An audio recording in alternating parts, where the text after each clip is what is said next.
আসসালামু আলাইকুম। সবাই কেমন আছেন? আলহামদুলিল্লাহ আমরা সবাই খুবই ভালো আছি। তো আজকে আপনাদের সাথে আমি একটা রান্না শেয়ার করবো, সেটা হলো মসুরির ডাল দিয়ে তিতা পাট শাক দিয়ে, আবার কেউ বলে পাট নাকি ওরকম কিছুই হইবে।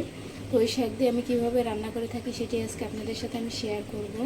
যারা আমার ভিডিওটা দেখতেছেন তারা অবশ্যই ফলো দিয়ে দিবেন, লাইক করবেন, শেয়ার করে দেবেন। যারা ইউটিউব থেকে দেখতেছেন তারা অবশ্যই লাইক করবেন, সাবস্ক্রাইব করে বেল আইকনটি বাজিয়ে দিবেন, যাতে করে আমার পরবর্তী ভিডিওটা আপনাদের কাছে পৌঁছায়। তো চলেন কীভাবে রান্না করি সেটাই আজকে আপনাদের সাথে আমি শেয়ার করব। আমি কড়াইতে পরিমাণ মতন তেল দিয়ে দিচ্ছি। এবার আমি পেঁয়াজ, মরিচ আর রসুন দিয়ে দেব, সব একসাথে ভালোভাবে ভেজে নেব।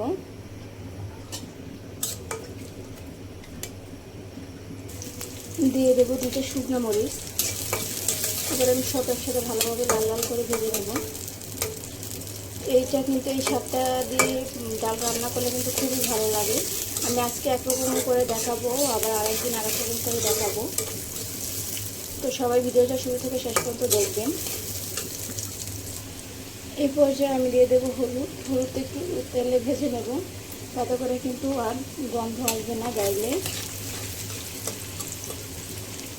এবার আমি ডালটা দিয়ে দেব।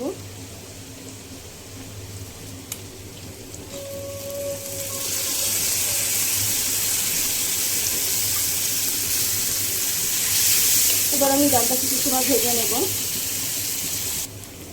ডালটা কিন্তু ভালোভাবে ভেজে নিচ্ছি। এবার দিয়ে দেবো কুসুম গরম পানি। এবার আমি ডালটা কিছু সময় সিদ্ধ করে নেব। কুসুম গরম পানিটা দেওয়ার চেষ্টা করবো, এতে করে কিন্তু ডালটা তাড়াতাড়ি ফুটে যাবে। ডালটা আমি ঘন রান্না করব, এর জন্য পানি কম দিয়েছি। আপনারা যদি একটু পাতলা খেতে চান ওই পর্যায়ে পানি একটু বাড়িয়ে দিবেন। ডালটা কিন্তু অনেকটাই সিদ্ধ হয়ে গেছে। এই পর্যায়ে আমি শাকটা দিয়ে দেব। শাকটা দিয়ে দিলাম। এবার আমি কিছু সময় জাল দেবো, তারপর নামিয়ে নেব।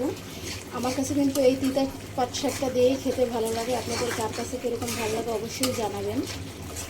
মিষ্টি পাট শাক দিয়ে আমার কাছে ভালো লাগে না, আমি সবসময় এইটাই পছন্দ করি। অনেক ছোটোবেলা থেকেই পছন্দ করি। আমার ফ্যামিলির সবাই কিন্তু পছন্দ করে এরকমভাবে রান্না করলে। আপনারাও রান্না করে খেয়ে বলবেন কেমন হয়েছে। আপনারা যদি চান ইচ্ছে করলে কিন্তু আবার শেষের দিকে একটা বাগার দিতে পারেন। তো আমার কাছে অতটা ভালো লাগে না শেষের দিকে দিলে। তো এরকম করে আমি খেয়ে থাকি। তো কিছু সময় জাল দিয়ে তারপর নামিয়ে নেব। আমার ডালটা রান্না করা হয়ে গেছে, এবার আমি নামিয়ে নেব। আমার ডালটা কিন্তু রান্না করা হয়ে গেছে, দেখেন কত সুন্দর হয়েছে। এটা কিন্তু শুকনো মরিচ দিয়েও খেতে খুবই মজা, আপনারা অবশ্যই ট্রাই করতে পারেন। তো সবাই আমার ভিডিওটা দেখার জন্য অসংখ্য ধন্যবাদ। সবাই ভালো থাকবেন, আমাদের জন্য দোয়া করবেন। আজকে এই পর্যন্ত, আল্লাহ হাফেজ।